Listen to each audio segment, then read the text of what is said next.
dream destinations, exceptional cruises, polar adventures. Welcome to Beyond the Horizon, the podcast that takes you where the journey truly begins. A production of Area Voyages.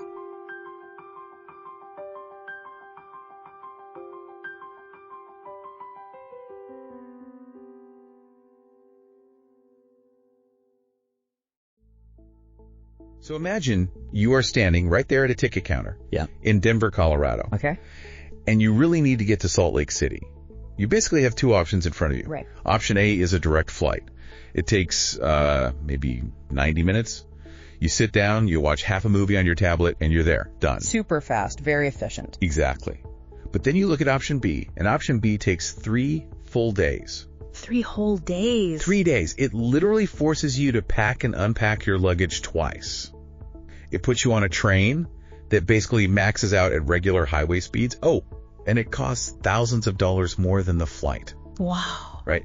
So the question is, which one of those is the ultimate luxury experience? Because today, we're going to explain why some of the absolute most discerning travelers in the world are aggressively, very deliberately choosing option B. I mean, it is a complete inversion of what we usually think of as modern travel, right? Yeah. Because for decades, the airlines, the transit industries, they've basically trained us to view the space between point A and point B as an obstacle. It's just dead air. Yeah, you just want to skip it as fast as humanly possible. Exactly. But option B takes that dead air and completely transforms it into the main event. Stop asking how fast you can cross the map, and you start asking how deeply you can actually inhabit the geography you're moving through. Which is such a fascinating mindset shift. And welcome to today's deep dive, by the way. Today we are exploring the huge upcoming 2026 launch and total rebrand of Canyon Spirit. Yes. It's this daylight-only luxury train that charts a very specific, painstakingly curated path right through the American Southwest. And to do this, we are looking at an incredibly detailed travel guide from Yvonne Jr. Blanchette. Right. He's a travel and cruise specialist over at ARIA Voyages. Exactly. His guide really breaks down the nuts and bolts of this. And to be clear, you listening to this right now might be thinking, I don't need a fancy train. I'll just rent an SUV and drive down to Moab myself. Which is what a lot of people do. Right. But we are going to look at the actual math and mechanics of doing that. Yeah. And why this specific train is completely reinventing the concept of access in the West. Yeah, so our mission today is really to just completely deconstruct the mechanics behind this massive operation. We are going to look at how a highly refined luxury rail Formula One that was actually built and perfected over decades up in the freezing snowy peaks of the Canadian Rockies. How that was basically ripped up and transplanted into the blazing red rock deserts of Utah and Colorado. Which sounds like a logistical nightmare. Oh, it is. I mean, we really need to explore the literal engineering of the train, like why the cars absolutely had to be designed as continuous glass domes, how on earth they managed the thermal load of the desert sun in a glass box, and what the ballet of a strictly daylight-only schedule actually looks like on the tracks. Yep. And ultimately, we really want to break down the psychology of the passenger who actually demands this incredibly slow, inefficient journey. Okay, let's unpack this. Because to really understand what Canyon Spirit is doing in 2026, we actually have to look backward first. I mean, this isn't just some startup throwing a few train cars onto the tracks and, hoping for the best. Not at all. There is a massive operational lineage here.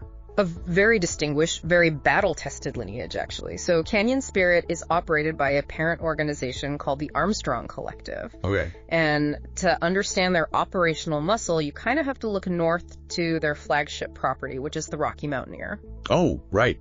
Very famous route. Highly famous. They launched their first daylight-only luxury rail journeys through the Canadian Rockies way back in 1990.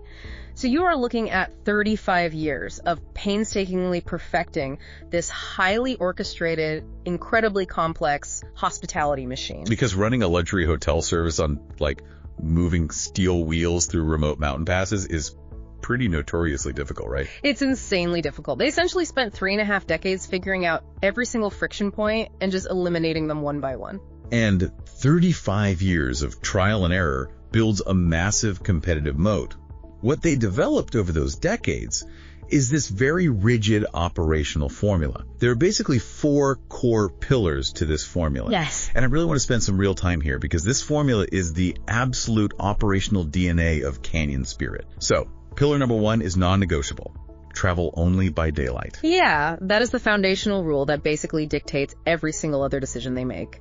The fundamental premise here is that you never, under any circumstances, roll past a breathtaking geological feature in the dark. Because then what's the point? Exactly. Every single mile of that scenery has to be consumed in the light of day. But if you really think about it, think about the cascading logistical nightmare that creates for the planners. Oh, I can't even imagine. You can't just run the train from point A to point B on a standard timetable. You are entirely, completely tethered to the solar cycle. Wow. When the sun goes down, the train must stop, period. Regardless of where you actually are on the map. Which has to introduce some massive scheduling conflicts, right? Right. Because they don't own the train tracks. Right. They're sharing these rail lines with these massive industrial freight trains that operate 24 hours a day, 7 days a week. Precisely. Negotiating a daylight-only priority access route on major North American freight corridors is just a staggering logistical achievement. I bet. They have to essentially thread this delicate luxury passenger experience right through the tiny gaps in industrial shipping schedules. Because the last thing you want is for your guests to be stuck idling on a sidetrack while a literal 2-mile-long coal train screeches past, completely ruining the cinematic pacing of the whole trip. Yeah, nothing ruins a luxury vibe quite like a coal train blocking your view for 20 minutes. Exactly. So that brings us to pillar number 2, which is feed guests exceptionally well and do it directly at their seats. Now, I actually want to push back on this one a little bit. Oh, why is that? Well, when I think of classic luxury rail travel, my mind immediately goes to the dining car. Sure, the romantic ideal. Yeah. You know, walking down the swaying aisle, sitting in a nice white tablecloth booth, maybe chatting with some strangers over dinner. Why would they completely eliminate the dining car from this formula? It's a great question, but the reality is that a dining car actually creates friction and inequity among the passengers. Inequity? How so? Think about the actual physical mechanics of a dining car on a moving train.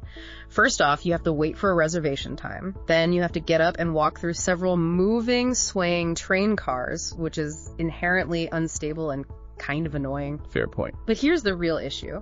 You finally get to the dining car, and you might get seated on the quote-unquote wrong side of the train, right at the exact moment you pass a spectacular waterfall or a massive canyon wall. Oh, wow.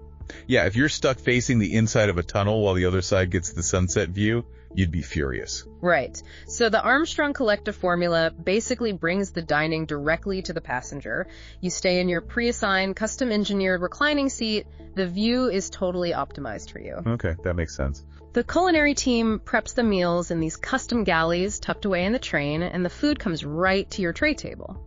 There's no waiting in line, no missing the crucial view, and definitely no fighting other people for a window table. But cooking gourmet food for hundreds of people in a tiny, vibrating, single-level galley kitchen that's moving at like 45 miles an hour over uneven mountain passes, I mean, that alone is an absolute marvel. It really is. How do they keep the soup from just spilling everywhere or the soufflés from totally collapsing? It requires completely bespoke kitchen engineering. You are dealing with intense electrical power limitations, extreme spatial constraints, and of course, the constant dynamic motion of the train itself. Yeah, the physics of it just seem impossible. The suspension systems on these specific train cars are actually calibrated not just for the comfort of the passenger, but literally to keep the galley stable enough for precise culinary plating. That is insane. It's a highly choreographed ballet happening in a space that's honestly smaller than most walk-in closets. Wow.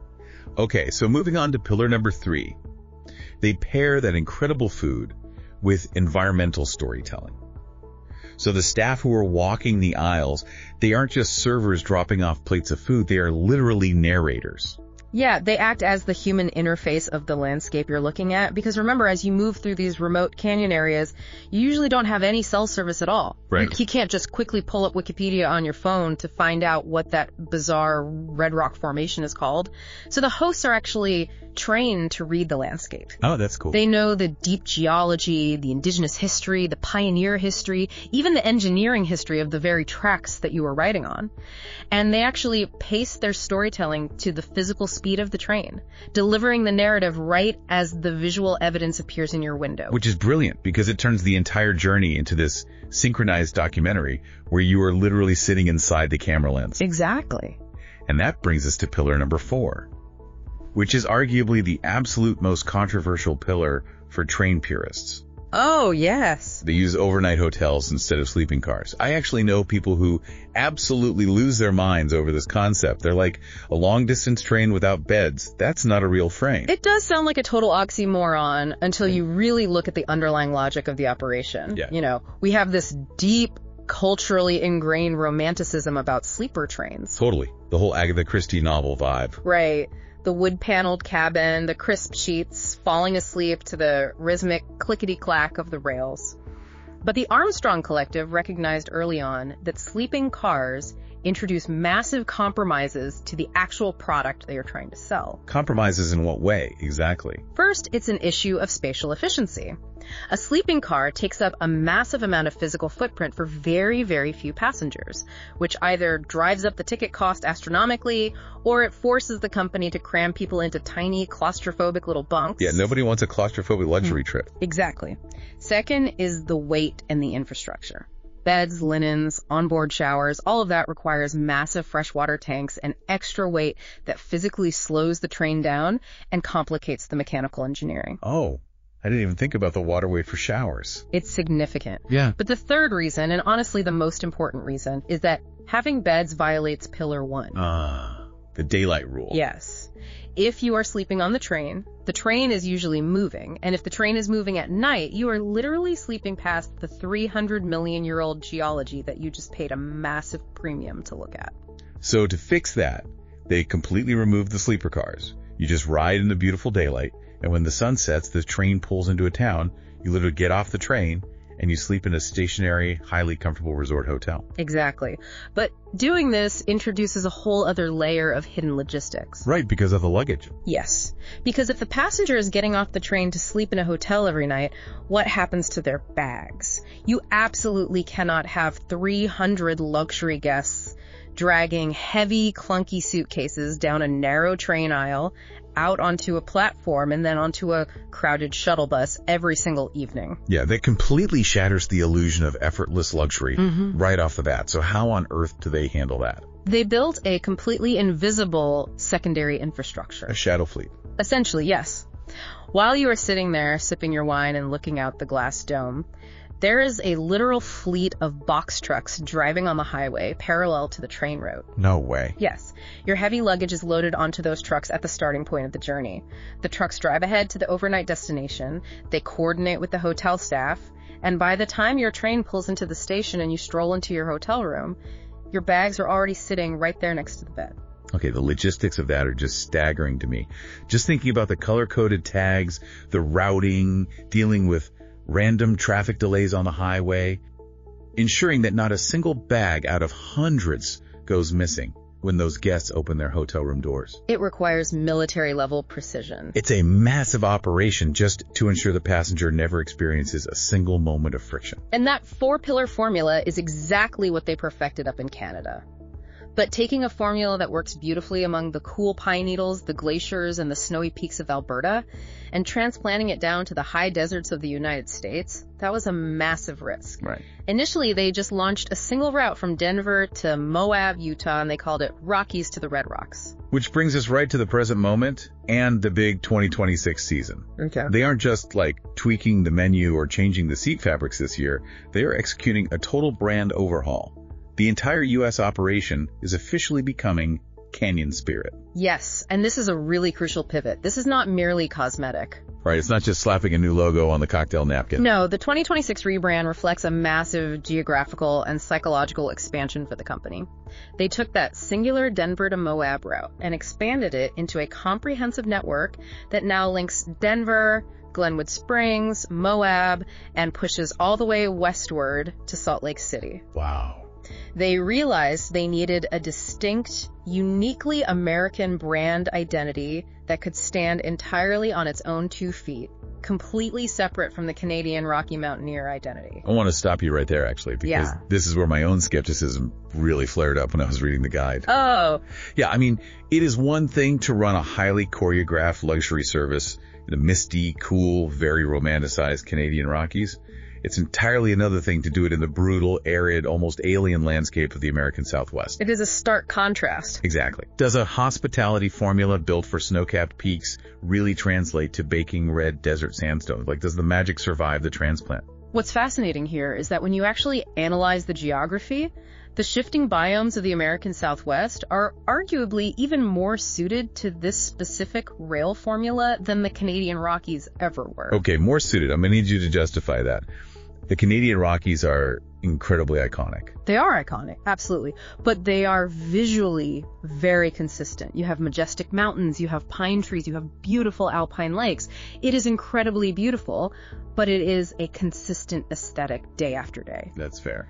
The canyon spirit routes, however, offer a level of geological whiplash that is entirely unique to this specific part of the world. Geological whiplash. I really love that term. Explain what that actually looks like from the passenger window. Well, you start in Denver, right, which is the high plains. Within a matter of hours, the train is pulling itself way up the eastern slope of the Rocky Mountains. Gaining a lot of elevation. Massive elevation. You actually cross the Continental Divide through the Moffat Tunnel, which is this massive engineering marvel sitting at over 9,000 feet. So up there, you are looking at literal snow-capped peaks and alpine tundra. It's freezing outside. But then you begin the descent. You follow the path of the Colorado River, and the biome shifts radically. How fast does it shift? Very fast. The pine trees start to thin out. The dirt literally changes color. By the time you reach the Utah border, you are traveling through Rocky Canyon, and you are surrounded by these sheer, towering walls of red and orange sandstone that took 300 million years to form. That's incredible. You literally transition from an alpine winter environment to an arid, Martian-looking desert within a single day of daylight travel. It's like the Earth is putting on a completely different genre of movie. Yeah. But the theater you're sitting in remains exactly the same. Exactly. And that actually perfectly transitions us to the theater itself, the physical engineering of the train. Because if the scenery of the Southwest is the primary reason people are paying thousands of dollars for a ticket, the train has to be entirely subservient to that view, right? Completely. You can't just take a standard Amtrak commuter car, run it through a pretty canyon, and expect people to feel awe. No, you absolutely cannot. Standard train cars are designed for aerodynamic efficiency and passenger density. The windows are usually these small horizontal rectangles. Yeah, the classic airplane-style window. Right. They are designed so you can occasionally glance out to see what town you are passing through. But Canyon Spirit requires a completely different architectural philosophy. Yeah, looking at the technical specifications in the guide, it reveals that these are custom-designed, single-level, glass dome coaches. And I want to really dig into those specific words, single level and dome. It's a crucial distinction. Because if you tell me I am going on a luxury sightseeing train, my brain immediately pictures those massive, towering, double-decker observation cars. You know, you want to be up high, right? You want to look down on the landscape. So why did they explicitly mandate single-level cars? Yeah. It fundamentally changes the geometry of how you view the world. If you are on the top floor of a double-decker train, you are indeed up high, but you are heavily constrained by the roof. Oh, I see. You are essentially looking at the world through a letterbox. You see a horizontal slice of the horizon. So if the train passes right next to a massive cliff face, you are just staring at a flat wall of rock right outside your window. You literally can't see the top of it. The letterbox analogy is perfect. So how does the single-level dome fix that problem? By lowering the floor to a single level, they gain the vertical clearance to radically alter the roof line of the train car itself. Instead of a flat ceiling, the custom glass panels curve up from your elbow, past your shoulder, and they arch continuously over the crown of your head to the center of the roof. Oh, wow. It is not a letterbox anymore, it is a fishbowl. So your peripheral vision is entirely consumed by the environment. Exactly. And this architectural choice becomes the defining feature of the trip the exact moment the train enters Glenwood Canyon. Tell me about Glenwood Canyon. Glenwood Canyon is a 16-mile gorge carved out by the Colorado River over millions of years The rock walls rise up to 1,300 feet straight up from the water. It is one of the tightest, most dramatic natural corridors in all of North America. I actually drove through Glenwood Canyon on Interstate 70 once. It's absolutely beautiful, but honestly, you're just gripping the steering wheel, trying not to crash into the median, and you can only look straight ahead at the brake lights in front of you. Right, and even if you were just a passenger in that car, you have to crane your neck and literally press your face against the side window to try and see the top of the canyon rim. Yeah, it hurts your neck after a while. Exactly. But the operational philosophy of Canyon Spirit explicitly states, the canyon walls are not something you look toward through a window at eye level. They are something that rises on both sides and arches overhead. Wow. That's poetic. So in these single-level domes, you just lean your ergonomic seat back, and those 1,300-foot canyon walls are towering over the top of the train, entirely visible directly above you. You are looking up at the geology, not just out at it. You are completely immersed in it. But, okay, I have to ask about the engineering of that class. It's a huge factor. Right, because we're talking about a train that starts in the freezing temperatures of a 9,000-foot mountain pass in the morning and ends in the blazing 90-degree sun of the Utah desert in the afternoon. Yes. How do you sit in a glass fishbowl in the middle of the desert without being instantly roasted alive like a bug under a magnifying glass? It requires immense materials engineering. The thermal load on a glass train car in the desert is astronomical. The glass itself has to be specially formulated just for this. Like tinted windows on a car. Much more advanced than that. It's treated with these advanced UV filtering and thermal reflective coatings. It lets the visible light spectrum in so the red rocks look super vibrant and beautiful, but it actively bounces the infrared heat radiation back out. So it basically acts like a pair of really high-end polarized sunglasses for the entire train car. Essentially, yes. But even with the absolute best glass in the world, the HVAC system required to maintain a stable 68-degree luxury environment inside that car while the sun beats down on it is just massive. I can imagine. It must be pumping air constantly. It is. The climate control has to be totally silent. It has to be draft-free so it doesn't bother the guests sitting next to the vents. And it has to be incredibly powerful. So you are sitting in a perfectly climate-controlled bubble, completely insulated from the harsh reality of the desert outside. Which sounds incredibly comfortable. But let me play devil's advocate here for a second. Go for it. If you are sitting in a perfectly climate-controlled, hermetically sealed glass bubble, drinking a nice gin and tonic, aren't you a little too disconnected? What do you mean? Well, part of experiencing the American West is feeling the dry wind on your skin, right? Smelling the sagebrush, hearing the absolute roar of the river echoing off those canyon walls.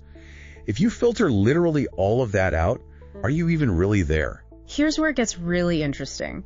Because the designers actually anticipated that exact critique. Did they? Yes. They understand that while continuous comfort is a luxury, sensory deprivation is not. So every single coach features an unenclosed outdoor viewing platform. Like a completely open-air deck. Yes, right attached to the car. It is a brilliant release valve for the passenger. You basically have total agency over your own sensory input. Oh, I love that. If you want the cinematic, quiet, perfectly temperature-controlled viewing experience, you just stay in your ergonomic seat. But if suddenly the train enters a narrow gorge and you want to actually feel the massive scale of it, if you want that dry desert wind hitting your face, the smell of the pine or the dust, and the visceral heavy metal screech of the train wheels grinding against the rails, you just unbuckle your seatbelt and step out onto the platform. You literally step out of the movie theater and directly onto the stage. Precisely. It is unmediated access. You can toggle between the highly filtered luxury experience and the raw environmental experience whenever you want. Okay, so we have this incredibly sophisticated machine. We have the curved glass, the invisible luggage logistics, the daylight-only mandate. All of these operational rules basically dictate exactly how the journey must be geographically structured. Right, because you're constantly racing against the sun. Exactly. You have to chop the route into perfectly sized, easily digestible segments. Which leads us to the actual geography of the route and how Canyon Spirit mapped out these specific stopping points or nodes. And it is really important to note the seasonality here too. The operation only runs from April through November. So there's absolutely no winter service. No winter service. Winter in the high Rockies just introduces way too much unpredictability. You're dealing with snowdrifts, potential avalanches, massive delays on the tracks. Sounds like a liability nightmare. It is. And more importantly, the daylight hours in winter are simply too short. You wouldn't be able to cover enough ground before the sunset. Makes total sense. So within that April to November window, they establish 4 primary nodes: Denver, Glenwood Springs, Moab, and Salt Lake City. Okay, so the scheduling reveals 2 main route configurations. Let's break down the flagship route first, which is Denver to Moab. This is a 2-day journey. You board at Denver's Union Station right around 9 a.m. Which is a very civilized hour, by the way. You aren't waking up at 4 a.m. to rush through airport security and take your shoes off. Exactly. You get a nice breakfast. You board at 9 a.m. Day 1, you cross the Continental Divide, you traverse the mountain passes, and you pull into Glenwood Springs right as the sun is getting low, usually between 5:00 and 6:00 p.m. Perfect timing. You disembark, sleep in a nice hotel, and the next morning you are back on the train at 7 a.m. Then day 2 is the descent. You follow the river, cross into Utah, and plunge deep into the Red Rocks, finally arriving in Moab. That is the core 2-day experience. But the big 2026 expansion introduces the extended option, which is Denver, all the way to Salt Lake City. Okay. This transforms it into a full 3-day journey. You do the first 2 days identically, but instead of finishing your entire trip in Moab, you just sleep in a Moab hotel. On the morning of day 3, you reboard the train, leave the deep canyon systems, and traverse the high desert plateaus of Utah, eventually arriving in Salt Lake City right at the base of the Wasatch Mountains. And of course you can run these in reverse, right? Yeah. Moab to Denver or Salt Lake to Denver. Yes, absolutely. The scenic value is identical. It really just alters the narrative arc of your trip. Do you want to start in the alpine snow and descend into the fiery desert? Or do you want to start in the desert and slowly climb up into the mountains? It's really just a matter of your personal cinematic preference. But what we really need to analyze is why the Armstrong Collective selected these specific 4 cities. The geography of the West is vast. I mean, they could have attempted to route this train almost anywhere, but these nodes are highly strategic. Very strategic. Let's start with Denver. On paper, Denver makes perfect sense. Logistically, Denver is really the only viable eastern anchor for something like this. It's a massive international airline hub. You can fly direct to Denver from almost anywhere in North America. Right, and this is critical for the Armstrong Collective's Canadian routes because they can easily pull their existing Canadian customer base down on direct flights. You definitely don't want your luxury passenger exhausted from taking 3 connecting flights on tiny regional jets before they even lay eyes on the train. Yeah, that would ruin the mood immediately. Yeah. Denver provides totally frictionless ingress. Plus, Union Station in Denver is this beautifully restored historic hub right in the middle of downtown. It sets the tone immediately. It's gorgeous. What about the first stop, Glenwood Springs? Because if I just look at a map, it just looks like a convenient halfway point. Is it really just a parking lot for the train? Well, it certainly serves the logistical bottleneck of the setting sun, yes, but it is far more than just a parking lot. Glenwood Springs is actually a historic resort town, fundamentally famous for sitting right on top of massive geothermal vents. Well, the hot springs. Yes. It boasts the world's largest natural hot spring pool. So the overnight stop is fully integrated into the leisure experience. Exactly. The train drops you off, you check into your hotel, and instead of just sitting in your room watching TV, you walk down the street and soak in these hot, mineral-rich geothermal waters while literally looking up at the very mountains you just crossed on the train. That sounds amazing. It turns a logistical necessity, meaning stopping the train for the night, into a highly premium amenity. Okay, then we get to Moab. Moab is fascinating to me because it is a tiny town, relatively speaking, but it punches astronomically above its weight in terms of global tourism. Moab is really the thematic climax of the entire operation. It is the absolute epicenter of Southwest geology. It serves as the direct gateway to 2 massive national parks, Arches and Canyonlands. Right. But getting a luxury train actually into Moab is an incredibly fascinating infrastructural quirk. Really? How so? Because the main transcontinental rail lines do not actually go through Moab. Moab is geographically isolated. The train actually has to branch off the main line out in the desert and travel down a dedicated spur line, which is a branch of tracks originally built to haul industrial uranium and potash out of the desert just to reach the town. Wait, really? Yeah.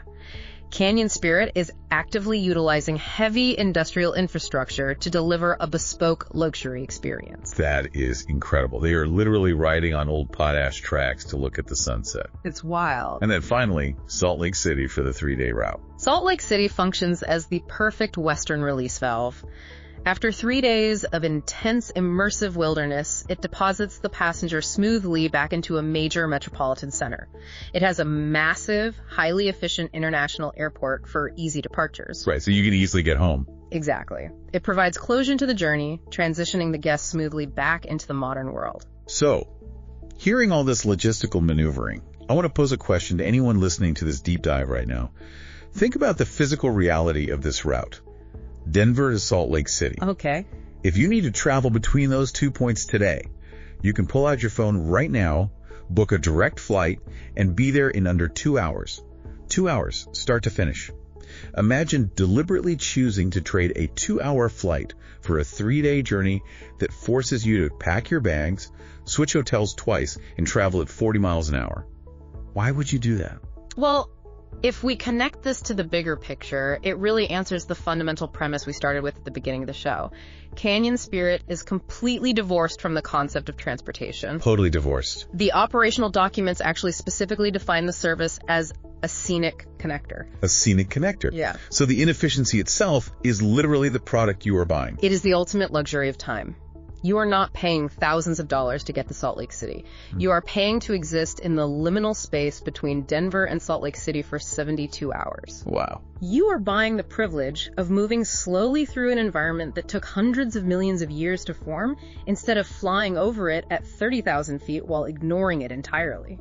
Okay, so if the passenger is committing 2 or 3 full days of their life to this incredibly slow, hyper-inefficient journey, we have to look closely at what they're actually doing hour by hour. Right. Because, let's be honest, you can only stare at a stunning Red Rock Canyon wall in absolute silence for so long before your modern brain demands a snack, a drink, or some form of actual engagement. This is exactly where the Armstrong Collective's 35 years of hospitality experience becomes glaringly visible. They deeply understand the psychology of pacing.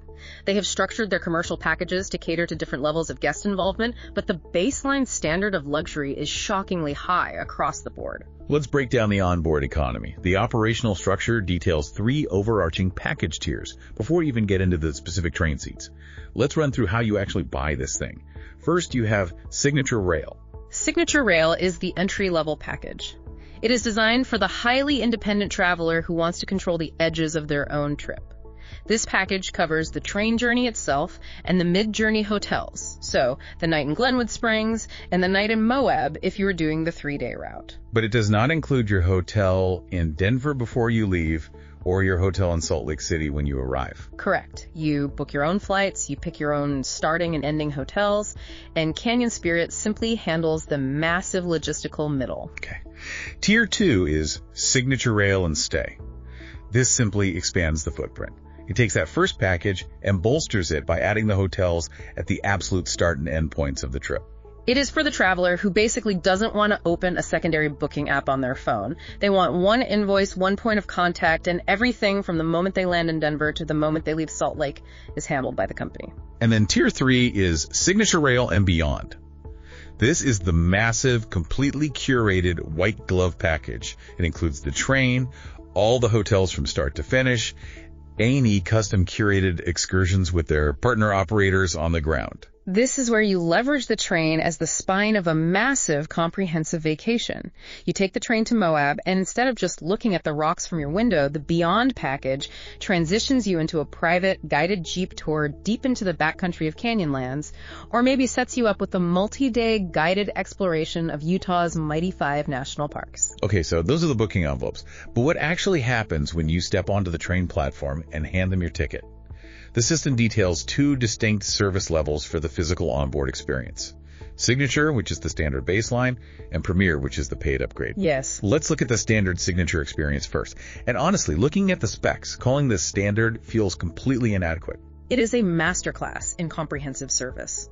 The Signature experience is entirely all-inclusive from the moment you step onto the train. We are talking about regionally inspired meals prepared by that onboard culinary team we discussed, delivered directly to your pre-assigned custom ergonomic seat. And I really want to pause on the food, because train food is usually synonymous with microwaved hot dogs or sad, soggy sandwiches in plastic clamshells. Not here. The culinary mandate here is deeply tied to the geography. The ingredients are sourced specifically to reflect the landscape you are rolling past right at that moment. Oh, that's clever. So if you are crossing the Colorado mountains, you might be served locally sourced trout or elk. As you move into Utah, the flavor profiles shift to reflect the high desert agriculture. You are literally consuming the environment as you watch it go by. It's an incredible sensory integration. And the standard package also includes all alcoholic and non-alcoholic beverages all day long, constantly refreshed gourmet snacks. And this is the detail that totally blew my mind. Up to 3 dedicated hosts per coach. 3 hosts for a single train car. That ratio is insane. What are 3 people doing in one car? They aren't just pacing up and down pouring coffee for 8 hours. No, they are the executors of Pillar 3. The storytelling. They are managing the highly complex food and beverage service, yes, but they're also narrating the journey constantly. They are pointing out bald eagles out the window, explaining the complex water rights of the Colorado River, detailing the construction of the Moffat Tunnel. They are your concierges, your sommeliers, and your historical guides simultaneously. And they are the ones orchestrating the invisible luggage transfer we talked about earlier. To really grasp how elevated this standard service is, we need to compare it to the alternative. If I didn't want to take Canadian Spirit, but I still wanted to take a train through this part of the country, what are my options? The most direct comparison is Amtrak's California Zephyr. The Zephyr is a legendary route, and it covers broadly similar geography, right? It goes straight through Denver, through the Rockies, and out towards Salt Lake City.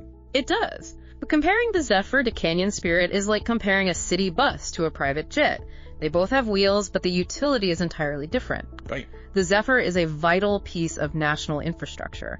It provides highly functional, budget-accessible transportation.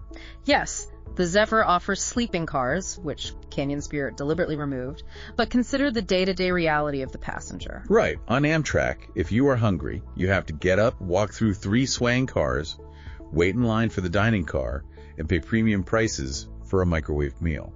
Or you just eat the bag of pretzels you brought in your backpack. And if you want the best view, you have to leave your seat and go fight for a spot in the communal observation car, basically just hoping someone else leaves so you can finally sit down. That sounds stressful. It is. On Canyon Spirit, you are locked into a custom glass dome. The gourmet food, the wine, and the historical context are being continuously delivered directly into your lap.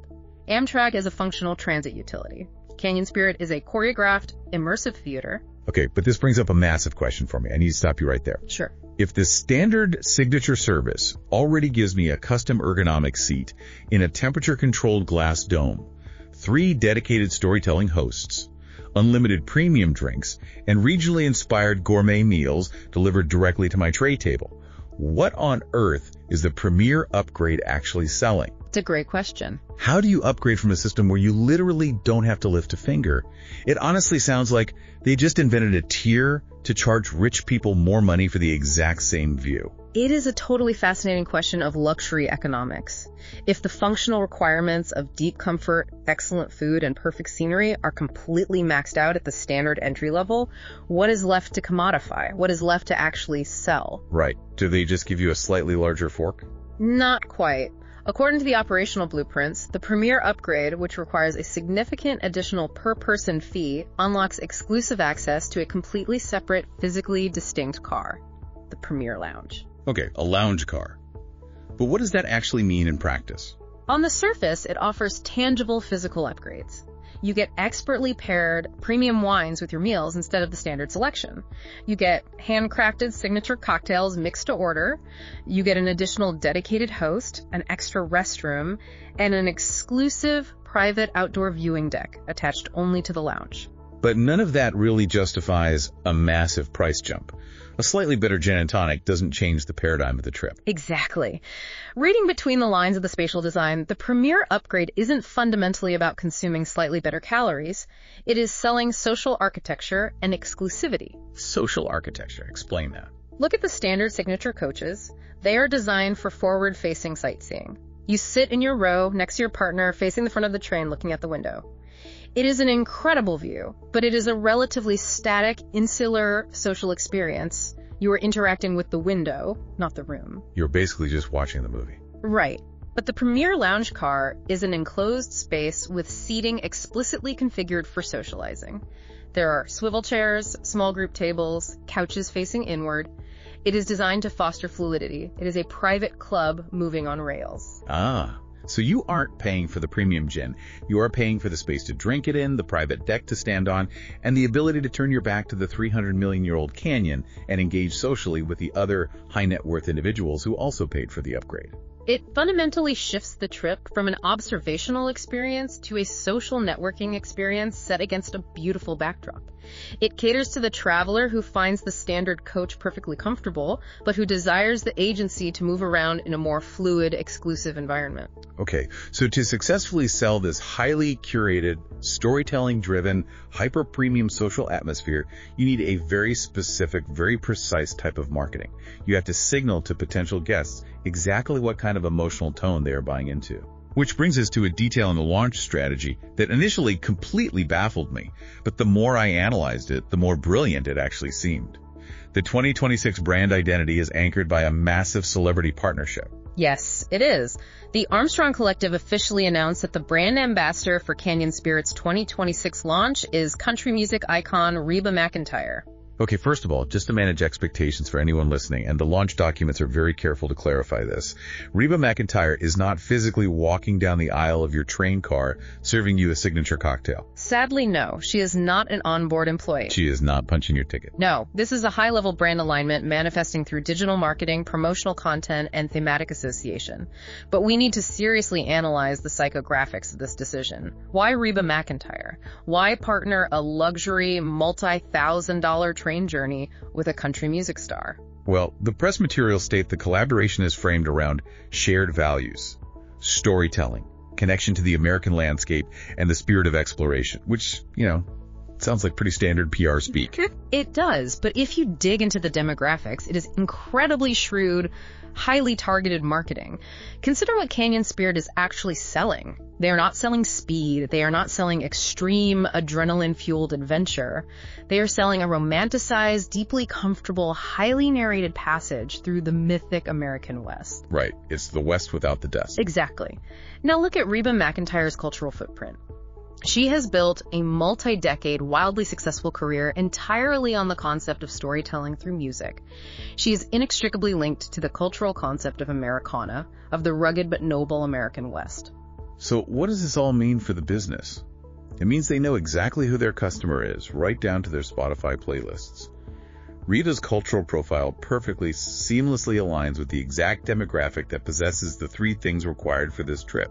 The time to spend 3 days on a train, the massive disposable income to afford the ticket, and the psychological desire for a luxury journey through the Southwest that prioritizes comfort and narrative over physical exertion. By partnering with her, Canyon Spirit elevates its entire brand positioning. It stops being just a transportation company that runs trains in Utah, and it transforms into an American storytelling experience that happens to utilize a train. It sets an emotional, nostalgic expectation for the journey before the guest ever clicks by. Which perfectly tees up the final and absolutely most critical question of this entire deep dive. We know exactly how the train navigates the freight schedules. We know the physics of the single-level curved glass dome. We know the logistics of the invisible luggage trucks. We know the social architecture of the Premier Lounge. And we know the psychographics of the Reba McEntire partnership. Yes. But who's actually buying this ticket? When push comes to shove, who is the ideal passenger for Canyon Spirit? The operational design of the train acts as a brutal filter. It aggressively selects for a very specific type of person, and just as importantly, it aggressively repels others. Let's start with who passes through the filter. Who is this built for? The demographic data points to 4 distinct profiles. Profile number 1.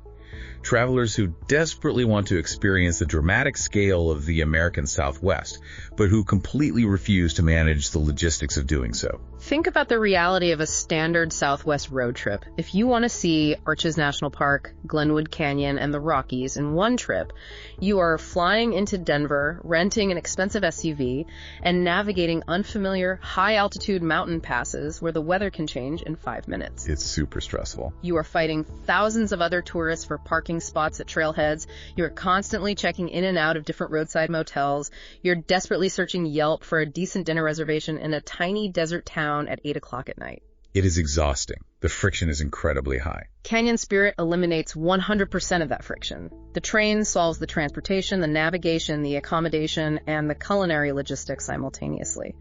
You pay the premium to make the logistical stress simply vanish. Profile number 2, the Canadian market.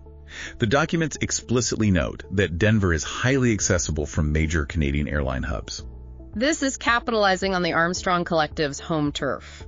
For a wealthy Canadian looking for a massive 10 to 14 day escape to the American warm weather deserts, pairing this train with a guided Beyond package creates a visually stunning, frictionless vacation anchored around one core trusted luxury experience.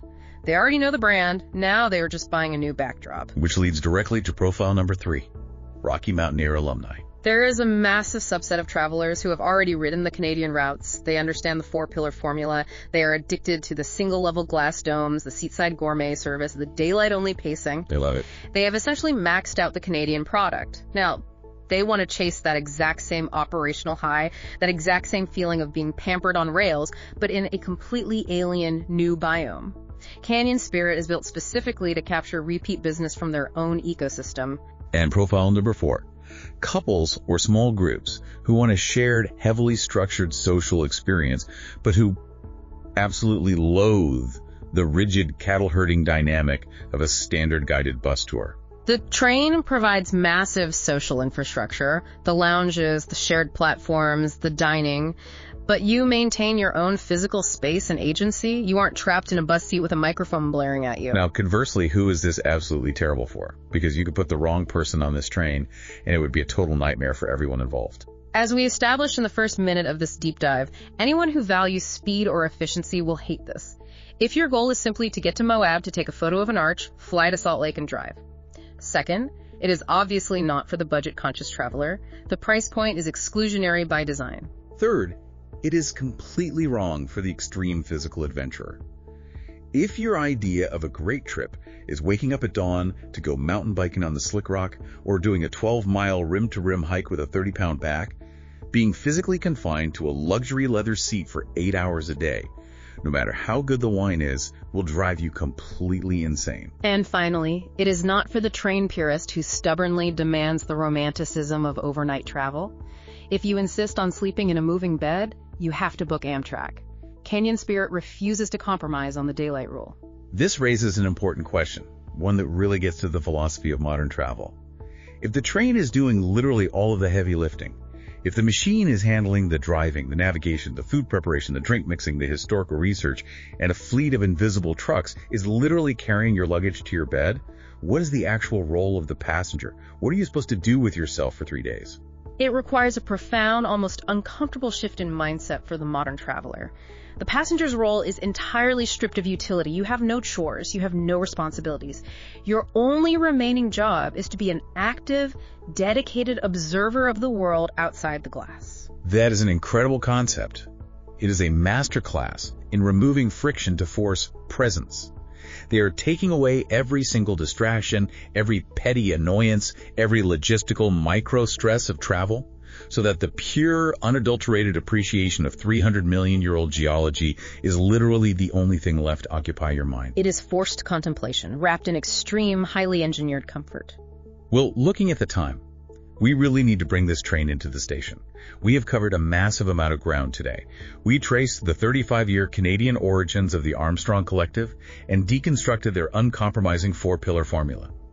We marveled at the literal thermal and structural engineering of those single-level glass domes, specifically designed to solve the letterbox problem and allow you to look straight up at towering canyon walls. We mapped out the logistical puzzle of the daylight-only route, starting from the massive eastern aviation hub of Denver, navigating the geothermal bottleneck of Glenwood Springs, riding the industrial potash rails down into the red rocks of Moab, and pushing all the way to the western release valve of Salt Lake City. We unpacked the meticulous onboard economy, contrasting the already staggering luxury of the standard signature service with the fluid, exclusive social architecture of the Premier Lounge. And we broke down how the Reba-McEntire partnership perfectly captures the psychographics of American storytelling. It is a completely unique, highly engineered way to traverse one of the most rugged, hostile, and beautiful landscapes on planet Earth. But before we sign off, I want to leave you with a final thought to mull over. We spent an hour talking about how Canyon Spirit utilizes curved glass, UV filters, and massive HVAC systems to entirely block out the harsh elements of the desert, while piping in curated food, perfectly paired wines, and soothing historical narratives. Which brings up a genuinely fascinating philosophical question about how we, as modern humans, choose to experience the wild. For centuries, experiencing the American West meant confronting it head-on. It meant enduring the blistering heat, choking on the dust, and surviving the sheer physical hostility of the landscape. The suffering was the proof of the authentic experience. So the question for you is this. In our hyper-modern, hyper-convenient age, is true luxury found in finding ways to still confront that wild, rugged wilderness head-on, dirt and all? Or is the ultimate expression of modern luxury the ability to watch that untamed, hostile wilderness pass by as if it were nothing more than an incredibly beautiful living movie screen, entirely insulated from its harshness, with a handcrafted cocktail resting in your hand? It fundamentally asks whether we want to participate in the landscape or merely witness it from a perfectly engineered theater of our own making. Something to think about the next time you book a trip, whether it's on a train or in an SUV. Thank you so much for joining us on this deep dive. Keep exploring the world from whatever vantage point you choose. You've been listening to Beyond the Horizon, the podcast by Area Voyages. The full article for this episode is available at www.areavoyages.com. Remember to like, share the podcast, and leave a review to help promote our work. Subscribe to the channel so you don't miss anything. Until next time, safe travels.